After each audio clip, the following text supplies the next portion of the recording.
All right, welcome to the Explainer. Today, we're going to dig into a mental model that is so simple, but honestly, it's a game changer for how you deal with your own mind. It all comes down to the subtle but crucial difference between two words we use all the time: thought and thinking. Let's get into it. So let's start with a story. Picture this, an office worker. He's in a big meeting, and oops, his phone rings. Just for a second, he shuts it off immediately, but his boss is absolutely furious. Ends up getting him transferred to some far-off branch office. And the guy is just crushed. He can't sleep.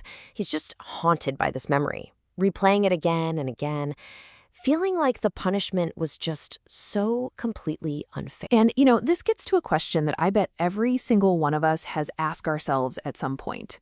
Why does this happen? Why do our minds get caught in these loops, just replaying these painful memories over and over, long after the thing is actually over?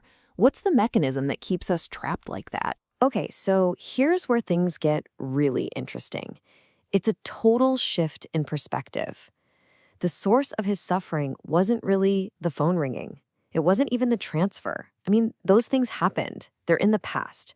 The real problem, the thing causing all the agony, is his relationship with the memory of what happened. And that right there leads us to the heart of this whole thing, the critical difference between a thought and the act of thinking. Getting this distinction isn't just wordplay. It is the key to unlocking yourself from those painful mental cycles. Okay, so check this out. On the one hand, you have a thought. It's automatic, it's unconscious, it just flashes into your head for like half a second. It happens to you. But then there's thinking, and that's a whole different ballgame. That's deliberate, it's conscious, and its lifespan, well, it lasts for as long as you decide to keep feeding it. It happens by you. See the difference? So let's get really clear on what we mean by a thought. Imagine a bubble just popping into your awareness.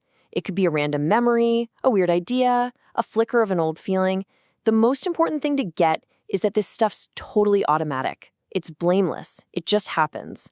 You aren't responsible for that initial flash. Thinking, however, is what you do next. It's when you grab onto that little bubble of a thought and you start a conversation with it. You poke it, you analyze it, you judge it, you build a whole story around it. That is the conscious act that takes a powerless little thought and gives it life, gives it weight, and makes it stick around. Now, let's take a really powerful, heartbreaking example, like parents who have lost a child. The initial thought of their loss, that sudden pang of memory, that is a natural, unavoidable part of sorrow. The source material says the real problem starts when they begin thinking about it, when they tell themselves it's their duty to be in agony. It's that act of justification that converts a fleeting thought into prolonged, agonizing thinking. Okay, so how do we actually use this? This brings us to a really practical framework called the 40-60 rule. And it's a super simple way to map out your reality, to separate what you can control from what you really can't. So here's the breakdown. 40% of your reality is your internal world. That's all the automatic stuff, the thoughts that just pop in, the feelings that wash over you. The key is you don't have direct control here.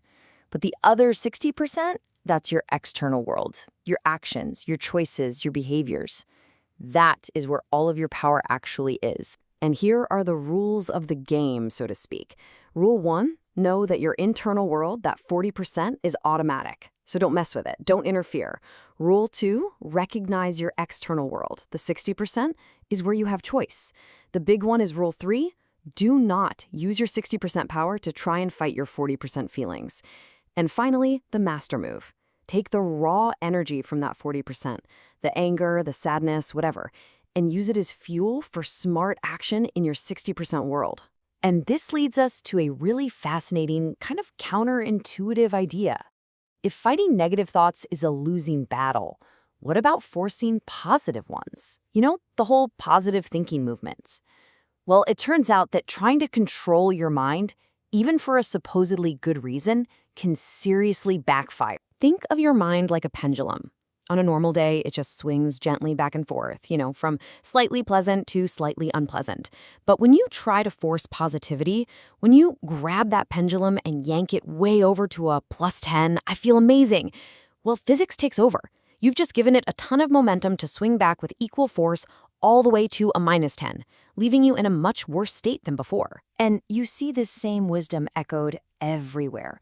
There's this great story about a seeker who goes to a teacher and asks, "How do I attain this sublime, divine state?" And the teacher's reply is so simple and so profound. He says, "You can never get it through effort.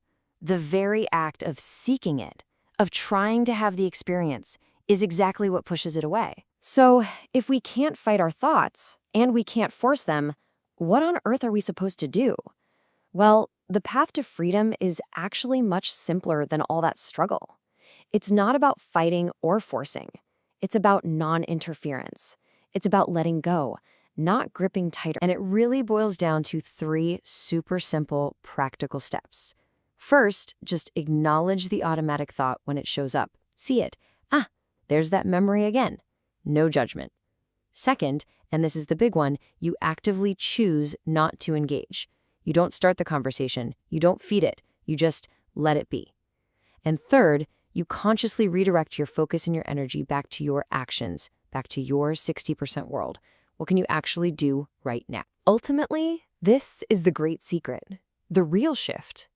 True mental power doesn't come from being the stern master of all your thoughts. It comes from realizing you don't have to be their slave. It's not about winning some kind of war inside your head. It's about being wise enough not to even show up for the battle in the first place. And that leaves us with a final, really powerful question to sit with. Just think for a second about all the time and all the precious energy that you spend right now analyzing, resisting, judging, and wrestling with your own mind. Now imagine all of that energy was suddenly freed up. What could you build? What could you create? What could you experience if you could redirect all of that into your actual life? What becomes possible then?